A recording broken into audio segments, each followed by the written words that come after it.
Let's dive right into this explainer. Today, we're unpacking a chronological epic that spans 70 years of captivity, constantly shifting empires, and absolutely unyielding faith. We're looking at the ancient narrative of Daniel, a man whose life literally toppled kings, buried an empire, and exposed the unseen forces that shape human history. So you really have to ask yourself, how exactly did one captive manage to outlast the absolute most powerful empires in the ancient world? It's a fascinating historical paradox, right? Just picture it. A young man, completely stripped of his home, dragged across a harsh desert to Babylon in chains, who then somehow goes on to outlive the very empire that enslaved him. Section 1. Captivity in Babylon. It all kicks off with the fall of Jerusalem, a catastrophic, violent siege that tore young nobles, including Daniel, straight from the burning rubble of their homes. Now, the Babylonians didn't just want prisoners. They wanted to erase their captives' identities entirely. Stripped of their Hebrew names, Daniel is suddenly renamed Belteshazzar. They're thrown into 3 grueling years of Chaldean re-education. But here is exactly where the quiet resistance begins. Pressured to eat all these royal delicacies, Daniel proposes a really dangerous test. He asks for a strict 10-day diet of just vegetables and water. And the result? They actually emerge significantly healthier than the rest, passing the test with flying colors.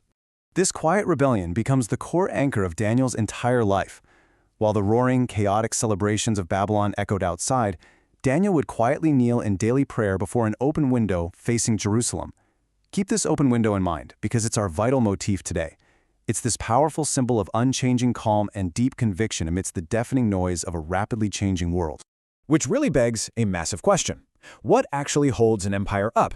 During Daniel's final examination before King Nebuchadnezzar, conventional wisdom would tell you it's armies, thick walls, and endless gold. But Daniel delivers a starkly different and honestly incredibly dangerous answer directly to the most powerful man on earth.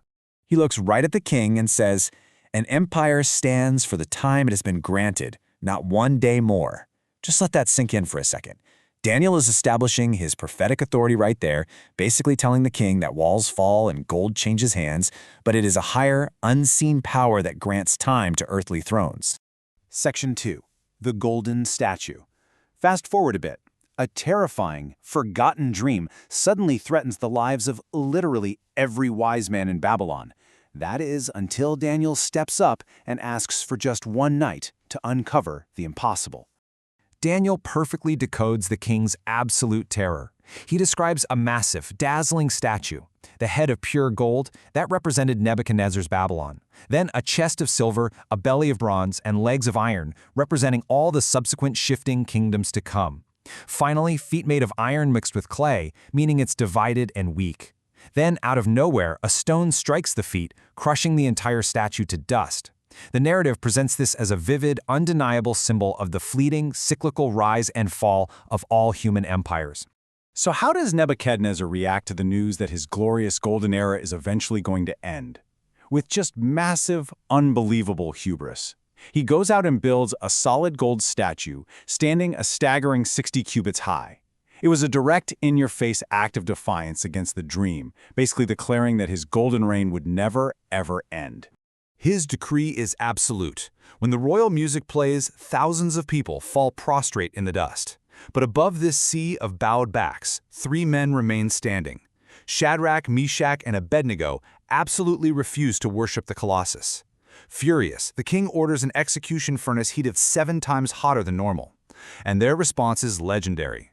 They tell the king their God is able to deliver them, but even if he doesn't, there is no way they are bowing down. The furnace is so insanely hot that it actually consumes the soldiers who throw them in. But as Nebuchadnezzar is watching, he jumps up with this astonished realization. He says, "Look, I see 4 men unbound, walking in the midst of the fire unharmed, and the appearance of the 4th is like a son of the gods." They literally walk out of the inferno without a single hair singed. This incredible event humbles the king, though the text notes that his returning pride would later drive him into a terrifying 7-year madness. Section 3. The Writing on the Wall. Decades later, a new king named Belshazzar throws a massive drunken feast. He's actively desecrating the sacred vessels stolen from the Jerusalem temple, completely ignoring the fact that enemy armies are camped right outside his city walls. Suddenly, right in the middle of the party, The fingers of a human hand appear out of thin air, carving letters of fire into the plaster wall. A now 70-year-old Daniel is summoned to decode this mystical threat. Mene, Tekel, Parsin. Mene, God has numbered your kingdom and ended it. Tekel, you have been weighed on the scales and found wanting. Parsin, your kingdom will be given to the Medes and Persians. The dramatic, heavy weight of imminent collapse just drops onto the completely silenced room. Over a single lifetime, we see a radical, total shift in global power. Captured by a rising Babylon in his youth, Daniel watches that exact same Babylon fall literally overnight at age 70.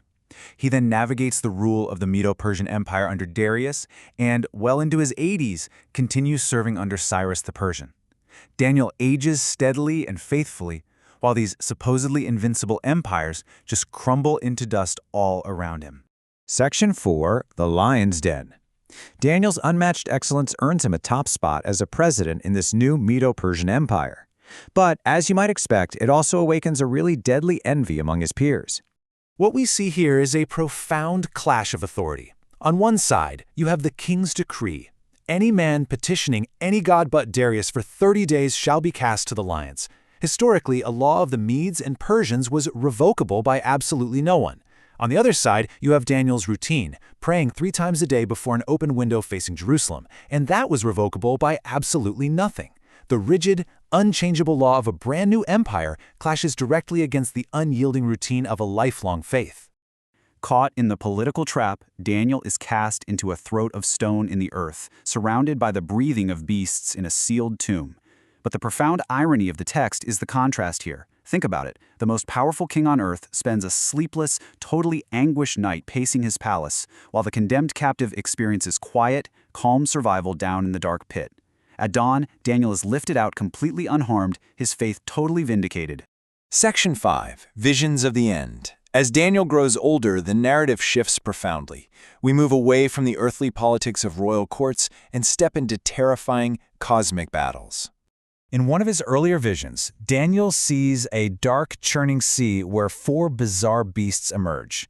A winged lion, a bear raised up on one side with ribs in its teeth, a 4-headed leopard with wings, and a genuinely terrifying 4th beast with iron teeth and 10 horns.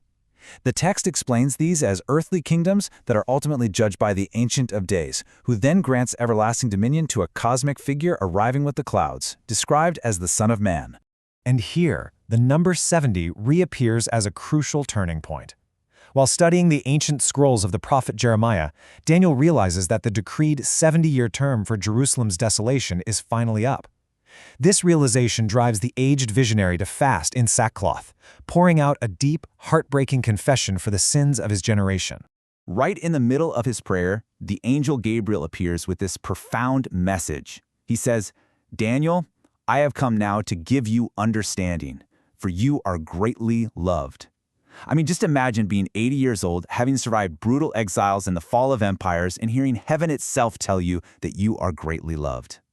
Gabriel then reveals a highly complex prophetic timeline of 70 weeks detailing the ultimate fate and redemption of his people. This all culminates in Daniel's final vision by the Tigris River, the unseen war. The narrative pulls back the curtain to reveal that behind all earthly politics, behind the grand decrees of Persia and Greece, there is a massive war that no human chronicler ever recorded. Princes of light and powers of darkness contending above the nations for the course of the ages. It's a breathtaking look at spiritual warfare, ending with the firm promise that those who sleep in the dust of the earth will rise again. Which brings us right to the core takeaway of this explainer, as the narrative leaves an old Daniel looking out his open window one last time, watching the banners of yet another conquered empire waving in the wind. The text forces us to look at our own lives. We have to ask ourselves, are we building our security on the dusty gold of shifting modern empires, or on a truth that outlasts kings?